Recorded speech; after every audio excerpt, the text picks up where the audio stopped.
we are going to come back and talk about some Tennessee stuff, some interesting stuff happening in Tennessee that you are not going to want to miss. We've got some Muslim stuff happening in schools. We've got naked pictures. We've got school board members calling girls hot. So it's a whole bunch of stuff you're not going to miss. So hang tight, and we'll be right back on Yaffee Live.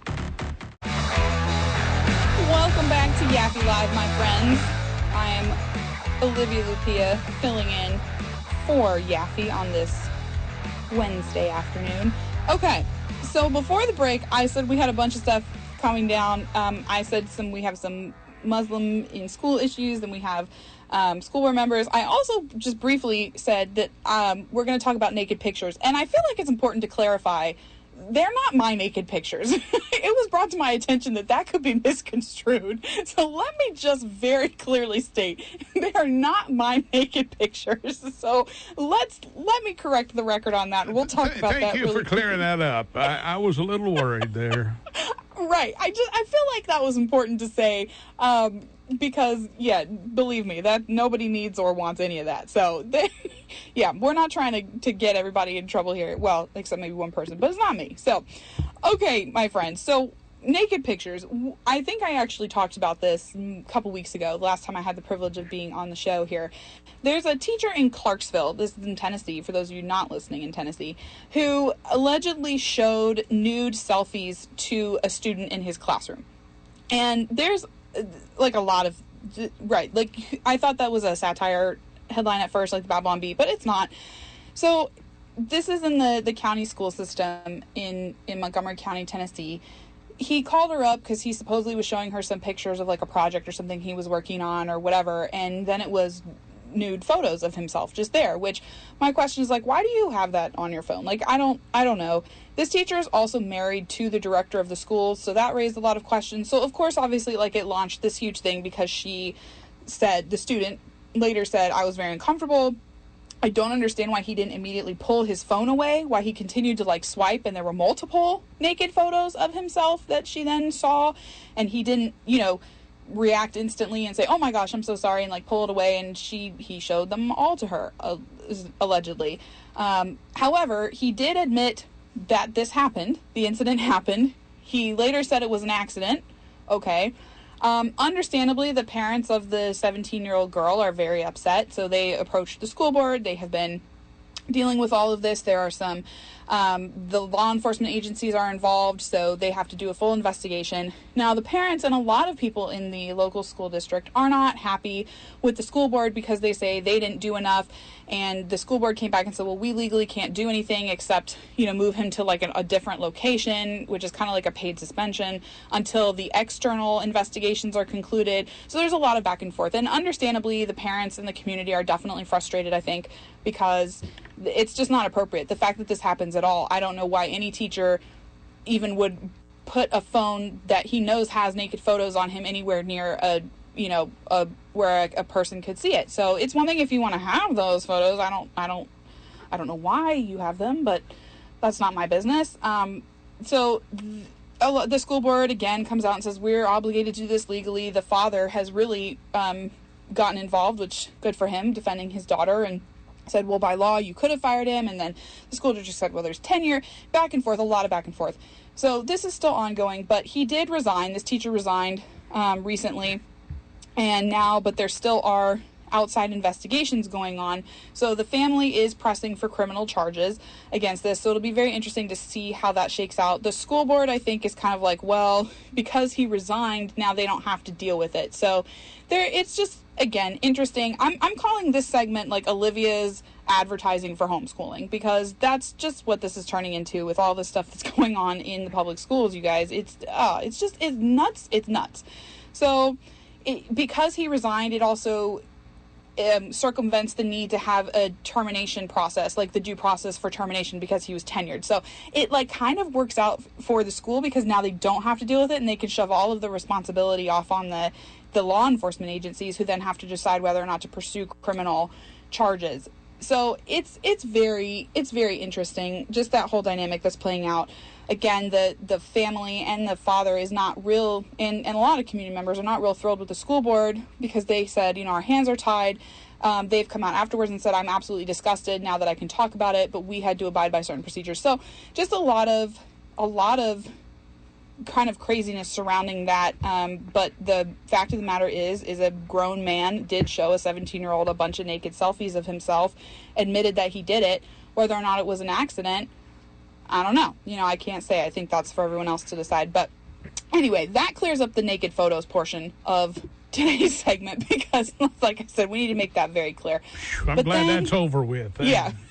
It's you know what, the one thing that at one point she said all they could do was move him. Well, that would have been the first thing I would have done. I would have taken him away from any student. Yeah. And so I think they said that they put him, like basically he could work at home because he had to move to like an off-site location or whatever. Yeah. But again, I just have to question, like, how much conflict of interest is there now with with his being married to the director of schools? And the school board kind of came out in her defense and said, like, she didn't know, and as soon as she did find out about the incident, she did contact DCS and this and that. I'm not involved in the process. I'm only reading what's out there. I can only read the dad's Facebook comments. I can only speak to the certain people, but it just, again, it really just raises the question of, like, why let's get to the root of this. Is why do you think it's appropriate to have naked photos of yourself on a device that is around minors, like children? These are children. And then why would you show that, again, whether or not you quote unquote did it on accident? Why would you do that? So that's my big question. As well as I do, we got some crazy folks in this world now. It truly is. So anyway, all right, my friends, stick around. We've got more crazy stuff to talk about after the break right here on Yaffee Live. Don't miss it. All right, my friends, back in the saddle right here on Yaffee Live. Sans Yaffee plus Olivia. Okay, more interesting, and by interesting I mean gross / kind of scary stuff going on right here in Tennessee. So kind of a big deal. We had a teacher, a school board member in Washington County, Tennessee, again, who has now been censured because he told a female student, "God, you're hot. You know that.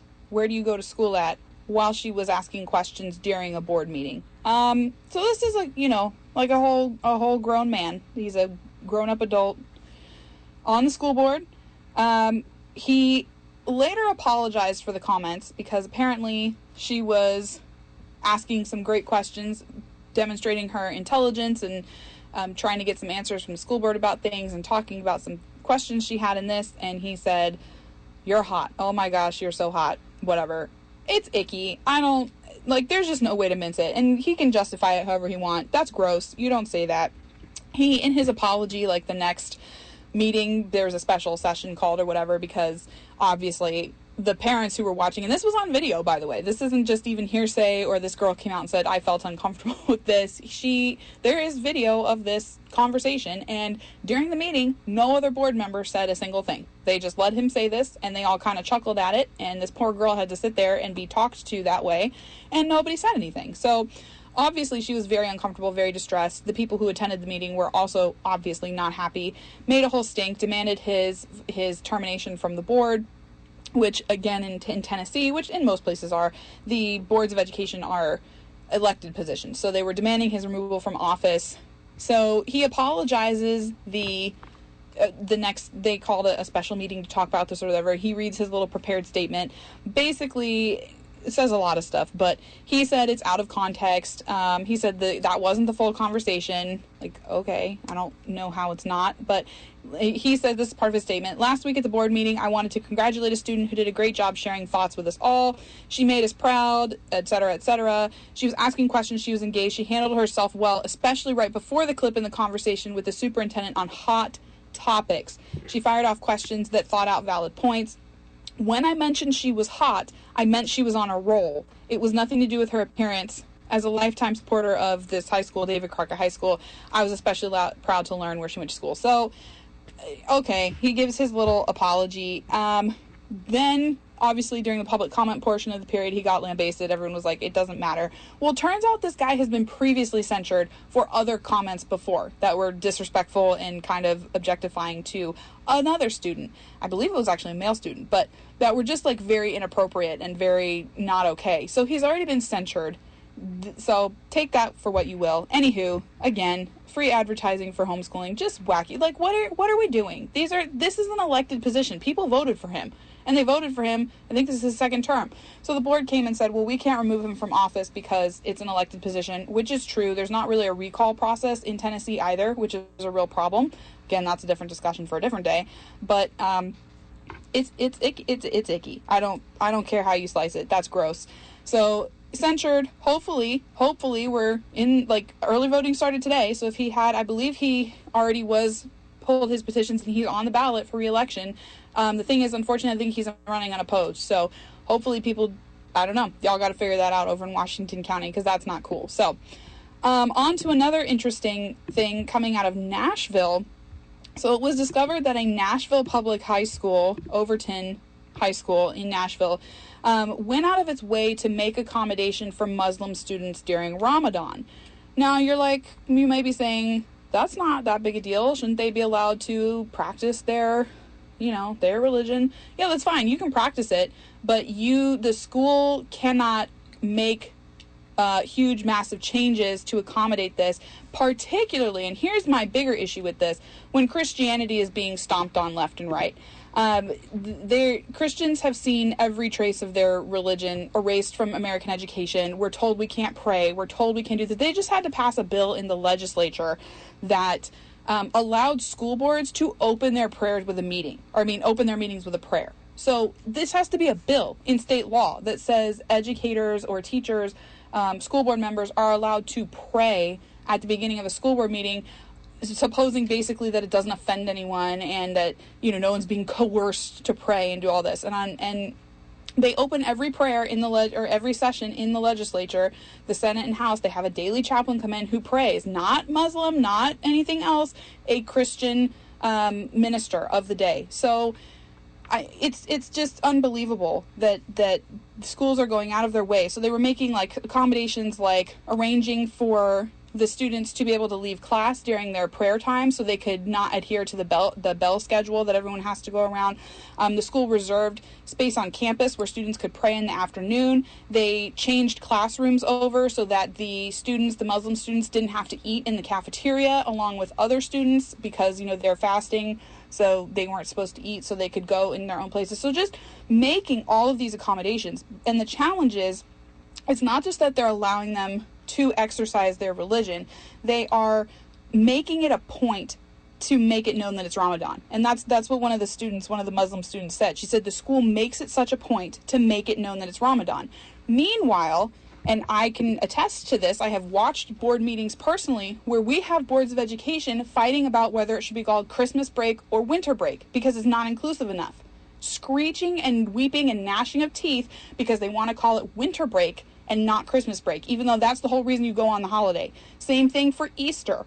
Metro Nashville Public Schools merely referred to the Christian holy day, of Good Friday, like one of the biggest parts of our faith, as a spring holiday on the district counter. But Ramadan is being promoted and put out there like it's should be taught to everyone. So that's a big challenge. Pardon me. So the school said, we didn't go out of our way. We didn't change the bell schedule because that's what was floating around. But again, you're saying we can't even call Christian holidays what they are, which, by the way, it doesn't matter what anyone says. It is an objective fact that this nation was founded on Christian principles. It's woven all through our founding documents. If you read the Federalist Papers, which give arguments, for adopting the Constitution from our founding fathers and help explain the context and mind frame, it's all founded on Christian morals, beliefs, ideals, ethics, texts, all of that sort of stuff. So that's the challenge too, because everyone wants to say, well, it's equal religion, and we have the First Amendment gives everyone's religion equal rights. That's objectively just not true. The First Amendment allows you to practice whatever religion you are. It doesn't mean that we live in an atheist state. It means that the state, the government, it really was intended to protect the church, can't say, well, this is the religion that everyone has to practice. That's what it means. So if you want to practice another religion, you're free to do so, but you cannot claim and say, well, that means that this whole separation of church and state component, which is wildly misused and misunderstood, by the way, that came from a letter from Thomas Jefferson to Quakers who were worried that the state would mandate one specific denomination of Christianity. It came from the Quakers who were concerned about that.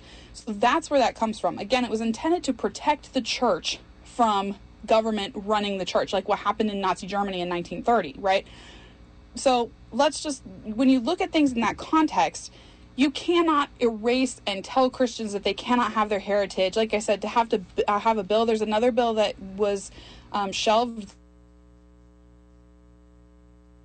in school, like just have allow them designated meeting time and have to tell the schools that you have to let Christians pray when they want to pray. Like they have to provide a time for them to do so, or to read their Bibles. So it's really, that's messed up. It's messed up. But there's it's kind of a bigger, again, symbolic of a bigger issue.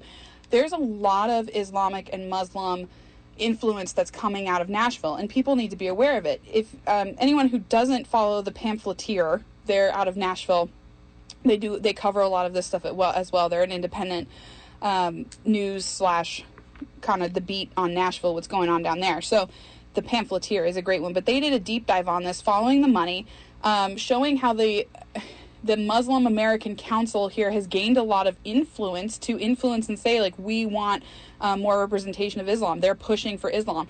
There are tax dollars through the Education Freedom Scholarship. I've actually covered this pretty extensively in the Tennessee Conservative.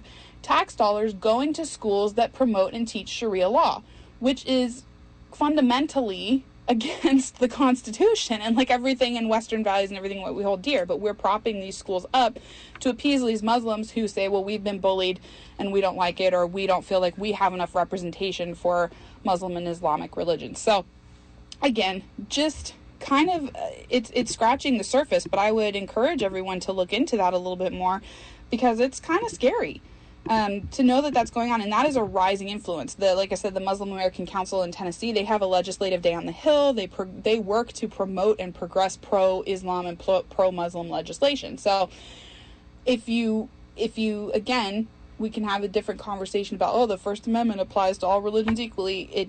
It does in a sense, but it also doesn't.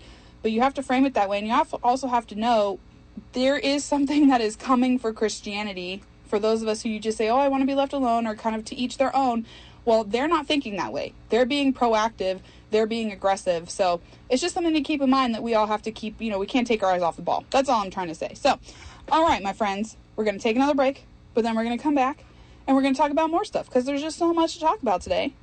And we're going to have hopefully some more fun doing it. So hang right in there, and we will be right back with Yaffee Live.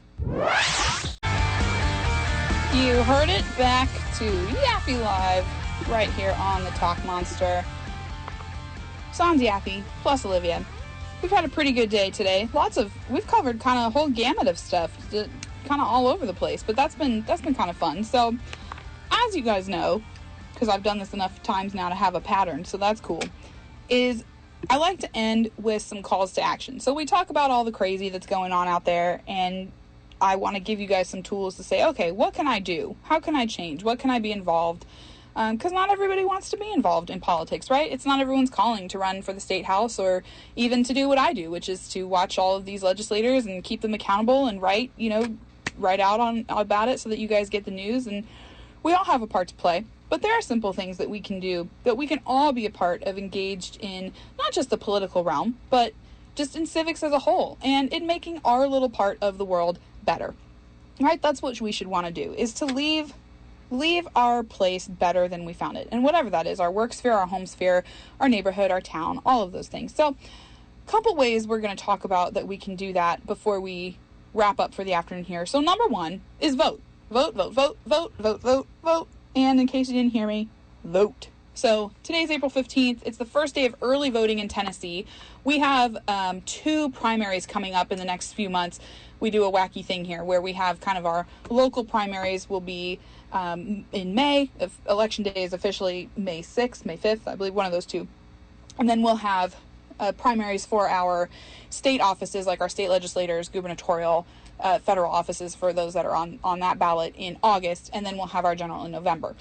Obviously, y'all folks in Alabama or Georgia or Florida might do things a little bit differently, but everybody's coming up on primary voting, whatever that is, whatever the schedule is, whether you do it early or you do it on election day. I personally vote on election day, but that's what I do, is vote. So get out there. There's been a lot of chatter. I know we can be disheartened. We talked about a lot of the kind of the icky, dirty stuff today, but the sunshine is coming, and sunshine we know is the best disinfectant. So with those people resigning from Congress, like we talked about, that's a good thing. It's tough that we have to go through it, and the purge is icky, but we're going through it. We're getting some of these school board members exposed who are doing this stuff. Some of these legislators in the state houses and the state senates, who are being overturned and do this. So don't sit it out. Don't let your disappointment with something that's not so great let something that is definitely bad win the day, right? I've even heard arguments of people saying, well, I'm just really tired of Republicans. They're just as bad as the Democrats, so I'm just not going to vote. Or I've even heard people say wacky stuff like, well, I'm going to vote for a Democrat this year just to, stick it to Republicans. And that's nutso. You guys don't do that. Please do not hand the car keys to the person who is literally going to intentionally drive it off the cliff versus the person who may be weaving in and out of traffic, but at least isn't intending necessarily to drive it completely off the cliff just because they can. So I'm not going to just blanket say like, oh, every Republican's better than a Democrat. No, we know that some of them aren't. Hello, Tony Gonzalez, but he's no different or better than Eric Swalwell. So my point is vote. Just get out there. Make sure you do your research on who your local candidates are. That stuff really matters. I promise it does. And if you don't like what you see on the ballot, either find somebody who's willing to run next time and support them, who you do like, who you do agree with, or maybe consider running yourself, even just for a small position. So that's number one. The second thing I have for you is pretty cool. We're coming up on the 250th birthday of our nation. Super exciting time. I think it's pretty awesome that I get to be alive and around for 250 years of America. That's phenomenal. I'm praying for 250 more through repentance and a return back to Christ and a return back to our founding principles and our roots. But in celebration, obviously there's the Freedom 250, I don't know what they are, coalition group, organization, whatever, who's putting all of this. So they have this cool thing. Obviously this is not necessarily that maybe all of us can do, but maybe some of us can get there. Freedom 250 announced on Tuesday that the Great American State Fair is coming to the National Mall for 16 days in June and July as part of the 250th birthday celebration. So it's going to be a huge state fair right on the National Mall, June 25 to July 10. It's going to feature a unique event every day and showcase all 50 states and territories.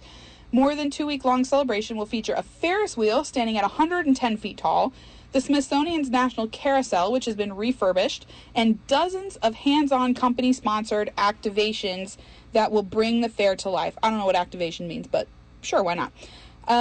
There's going to be like kids stuff, adult stuff, just for everyone. They're really going kind of all in. So they're building these kind of semi-permanent structures, but each state is going to kind of have their own area or booth or whatever. So it's going to be really neat. They're going to focus each day on a program theme. So they've got land and prosperity, military and veterans appreciation, Maha Monday, that'll be fun, future of America, faith, values, inspiration, heritage and legacy, horsepower of America. I don't know what that is, but I have an idea, but I hope there's real horses and cars, engines of enterprise, family life, the next 250 years. So just all sorts of cool stuff. The events are all open to the public.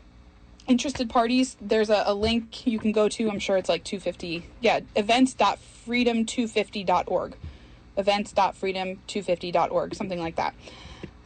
So that'll be super cool. Just a great way. We're going to have a birthday party for America. And why not? Because it's awesome and we should. So that's another thing you can do. And then one final thing, and I had talked about this earlier when they first launched it, but it actually kicks off in just a couple days, is an initiative called America Reads the Bible.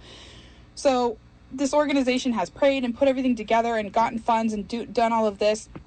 They're going to have 475 individuals. These are going to be leaders from all spheres of influence, will gather in Washington, D.C. to read the entire Bible aloud ahead of our nation's 250th anniversary. So that's really, really exciting. So that's going to run April 18 to 25. You can get actual tickets to the reading if you want to make a trip to DC for any of those days. I believe they're going to read from like 9 to 5 or something like that. And then your admission also includes entrance, I believe, into the Smithsonian and one of the creation exhibits that's there, something like that. Really, really awesome time. I would love to go. It would be awesome to get as many people there as possible. But they're also going to live stream it, I believe, on PureFlix. The website, if you're interested, is americareadsthebible.com. Very simple, americareadsthebible.com. But you can go and check out all the details, the vision. You can see, some of the speakers. They have quite a few of them. I know Candace Cameron Bure is going to be there. I believe Joel Berry, formerly of the Babylon Bee, is going to be there. It's so many people, so many just speakers, actors, social media pundits, journalists, like I said, just a whole host of people who are going to be there. So that's going to be really exciting to just have scripture read, because up to the rededication of America as a Christian nation, I believe on May 17th. I could be wrong on that date, so don't hold me to that, but look that up too.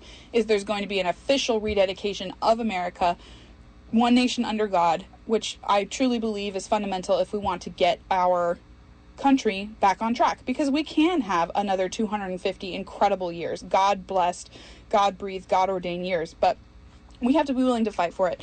And we also have to be willing to humble ourselves, come to repentance as one body under Christ, and turn back to his ways. So like I said, just there's some things going on just for funsies that you can participate in. And I believe, I'm not 100% sure how the live streaming will work exactly for the America Reads the Bible, but you guys are smart, so you can figure that out. Like I said, americareadsthebible.com. That's going to be happening, kicking off April 18, and I think it's going to just be phenomenal.